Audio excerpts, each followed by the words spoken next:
आप देख रहे हैं पाक सिंध 24 न्यूज में हूं आपका होस्ट इरफान शेख। सक्खर से रिपोर्ट कर रहे हैं मोहम्मद लतीफ मुगल। सक्खर में जमीन पर कब्जे के खिलाफ जोगी बरादरी का कुरान पाक उठाकर एहतजाज। सक्खर के इलाके बच्चल शामियानी जोगी महल्ला के रिहायशियों ने अपने बच्चों के हमरा सक्खर प्रेस क्लब के सामने जमीन पर नाजायज कब्जे और मकानात की मिसमारी के खिलाफ कुरान पाक उठाकर एहतजाज किया। मुजाहिरीन में सिविल बख्श जोगी, माराब जोगी, पिंजल जोगी, गुलाम शबीर जोगी और माई हाजनी समेत दीगर अफराद शामिल थे।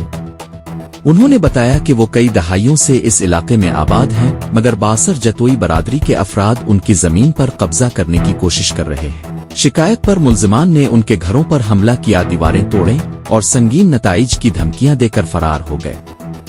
पुलिस को इत्तला देने के बावजूद मुजाहिरीन का कहना है कि पुलिस उनके बजाय मुल्जिमान का साथ दे रही है। मुजाहिरीन ने आला हुक्काम से मुतालबा किया कि फौरी कार्रवाई करके जमीन का कब्जा खत्म करवाया जाए और उन्हें इंसाफ फराहम किया जाए।